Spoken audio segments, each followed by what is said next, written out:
Welcome to Calcast, your Create International podcast.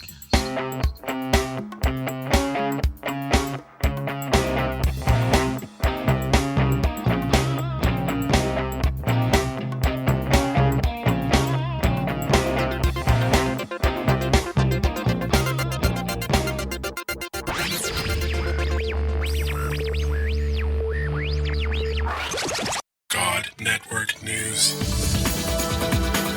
where we give you a new perspective on events happening in our world today. This is GNN.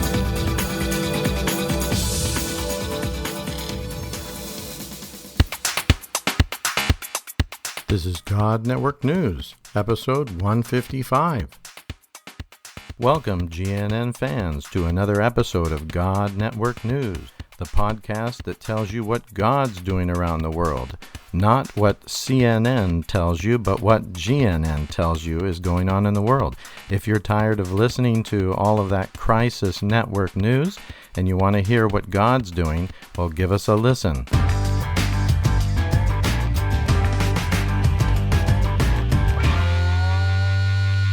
Greetings, God Network News fans, to another great series that we'll be doing on movements. For these next few weeks, we've got some exciting podcasts that have been recorded by some colleagues of ours, all on the topics of movements, what makes movement leaders, what makes a movement, all kinds of exciting things. We're going to be focusing a lot on what God's doing in this season of missions, which is movements of peoples, whole people groups to Christ. There's amazing things happening, miracles everywhere. One of our organizations that we are partnering with, 2414, is already monitoring 1,360 movements. And each of these movements have over 56,000 new believers among them. And these are just amongst unreached people groups. So God is up to something really fantastic. And we're going to be looking into this in the next few weeks of our podcasts of God Network News. Portions of our podcasts will be made up of rebroadcasted podcast interviews from a friend of ours named Steve Addison. Steve Addison is a great podcaster and very passionate about movements of peoples to Christ. And Steve has his own podcast, very successful podcast with over 226 podcast episodes. And the name of his podcast is On the Road to No Place Left. And we highly recommend that you subscribe to his podcast because he has an overwhelming library of exciting topics related to movements. And if you want to learn more about movements, this is the place to find the information. And he has lots of training and tools and other resources that will really make your investigation of this topic successful. So we really want to thank Steve Addison and his partners there at movements.net/podcast. That's how you can find it, at movements.net/podcast, for all of the resources that he has given us for these next few podcasts. Thank you very much, Steve. This next interview is with Curtis Sargent. Curtis we have known for many years and worked with him on a Media for Movements campaign in the big country of China. We produced a gospel film for the Mandarin-speaking people of China, and it went together with the Jesus film, and from that collaboration, we saw over 10,000 new churches started. So let's get right into the interview with Curtis Sargent.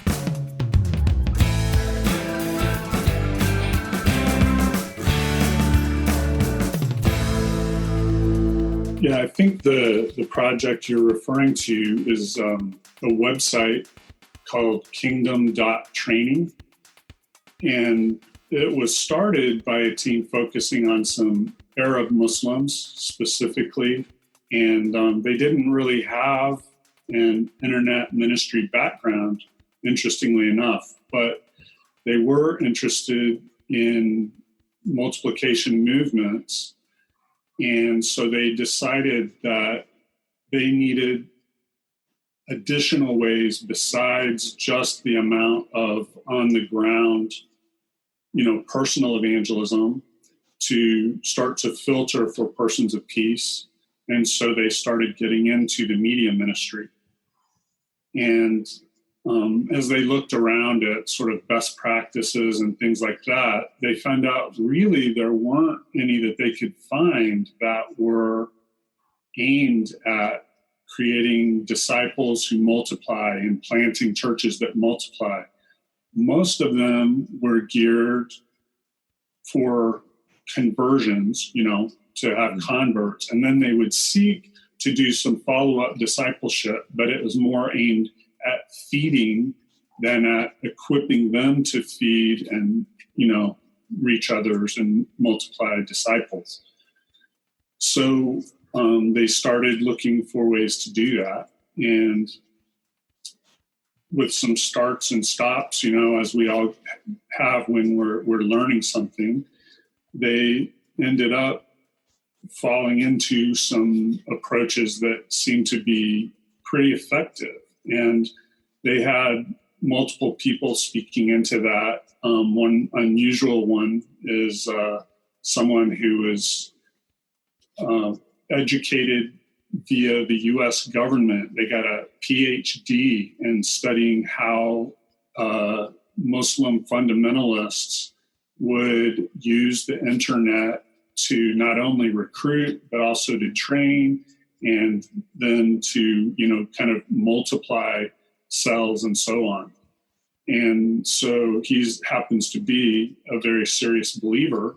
And so he was able to give them some helpful insights. And then they were receiving, of course, insights from multiplication, practitioners, CPM, DMM practitioners. And so the result is now they have started coaching others who have media ministries how to do this. So essentially, first they make sure they're up to speed on kind of CPM or DMM principles and kind of cast a vision for how internet can be used as an integral part of helping catalyze these movements.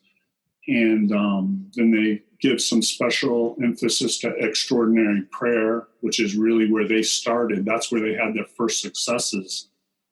And then the development of personas. So that would be the type of person that you are particularly aimed at. So that what they seek to do is find out from live, evangelism attempts, what types of people are tending to come to faith, and then crafting an entire, approach based on that type of person's specific felt needs. And then they started determining over time, what were the critical steps along the path that were sequential. And then there are a bunch of steps that don't have to be sequential. They're non-sequential, so they can happen at any time. And then based on these, sequential critical path items and the non-sequential ones, they're able to craft, approaches through whatever the local social media, platforms are and so on. And then a critical aspect is at some point, really, we're wanting this to connect with offline behavior and offline, church and offline disciple making. And so there's a lot of emphasis put on how to make that connection from online to offline. And then they'll coach you through the best media platform for your situation and, some sort of branding or marketing coaching, development of content, development of targeted ads, and then setting up a really rigorous evaluation process so that you can, find what's working and adjust what isn't, and then, kind of implement it. So they have an entire course online at that kingdom.training, which walks you through a series of lessons to learn this process. And also, even in the sort of pre-evangelism or evangelism, parts of the process, they're trying to prepare people for these multiplicative behaviors, for, the idea that, for example, that the Bible should impact how we live, even though they're not Christians. They're kind of predisposing them to have that attitude, and that anything you learn spiritually, you really should be passing on to others, and so on. And so they're sort of starting with the end in mind, as they develop the entire approach to these, pre-believer attempts.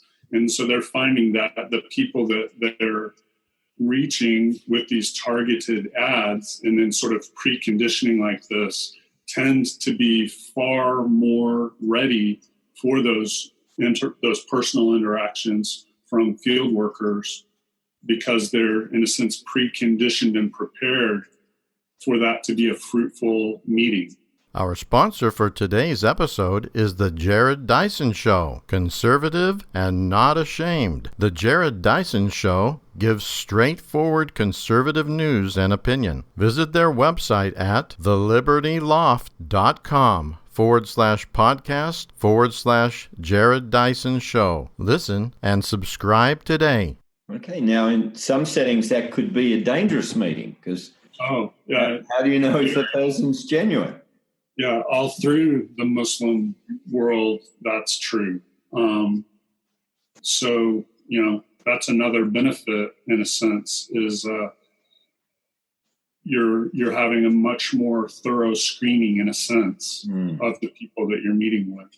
From what you understand, people are coming to Christ, they're learning to follow him, and discipleship and church formation is happening. Yes. And generational growth is happening. Okay.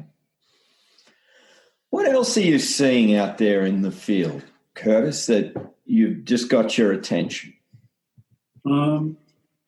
As long as we're on the theme of online, attempts, the GNNEpi project is finally starting to get translated into a few more languages. As of this week, a couple more. So right now there's English, Farsi, Thai, and Spanish. And I believe next week Arabic should come online. And then if it's a couple of months till this airs, hopefully there'll be several more languages up. And there are 37 languages targeted. So GNNEpi is an online small group curriculum, essentially. It's introductory movement principles and practices. And so it's set up into 2-hour blocks. There are 10 2-hour lessons. And during those lessons, the participants will view a video or 2 or 3, each one, maybe 5 minutes long. They'll have discussion questions about that. And then they'll have practice time where they implement, what they have just learned. They practice it. So, 1 week they'll go out for a prayer walk. 1 week they'll have an accountability group. 2 or 3 weeks they'll have, the DBS or 3/3 group or T for T group or whatever you want to call it, and so on. And so that there's practice time, discussion time, and then some content. And so it walks them through this process over 10 sessions. Most people do it once a week. And then they develop a 3-month plan, and they're hooked up with a live coach who can, answer any questions and so on, and then go out and implement. And so, our early experience is all in English because that's all we had for that. And, but it's promising.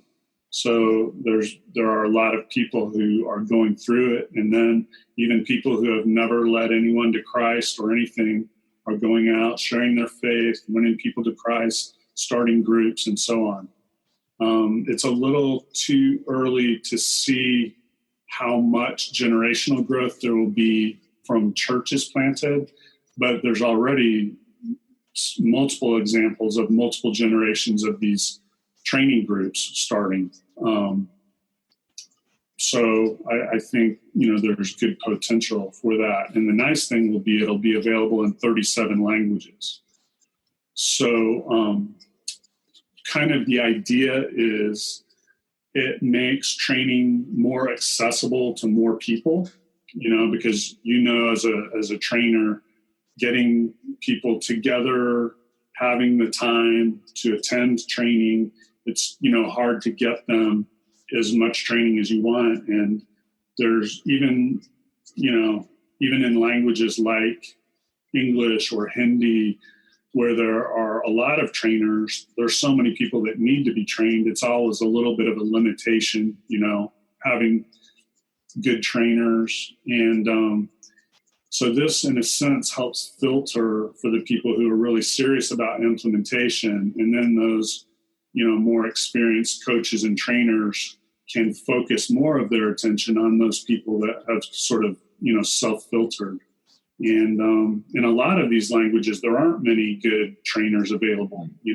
If you get out of the top 4 or 5 languages, it starts getting thin pretty quickly in terms of availability of good trainers. So. And where do people go to learn more about Zume?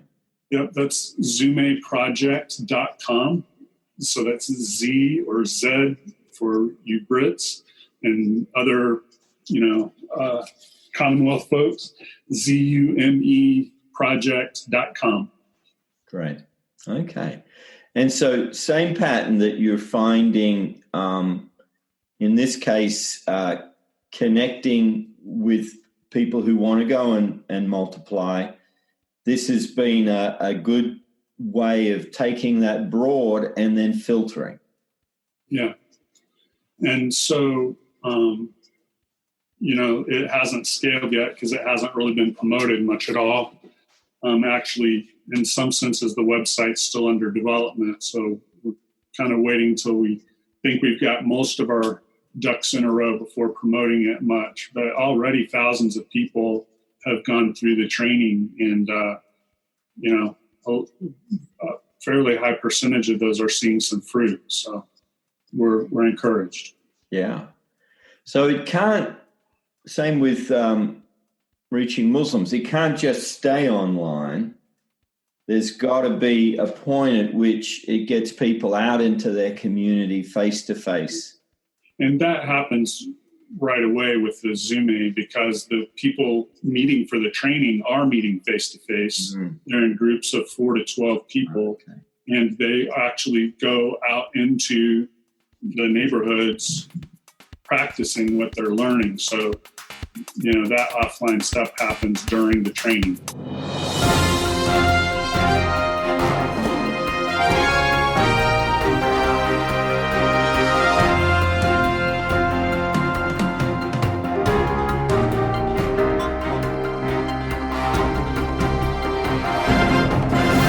If you enjoyed this episode, please consider donating to help us continue to bring exciting stories fresh from the field. Visit our website at godnetworknews.com and select the PayPal link on the right side of the page, or consider becoming a Patreon partner to receive access to more valuable materials exclusive to our members.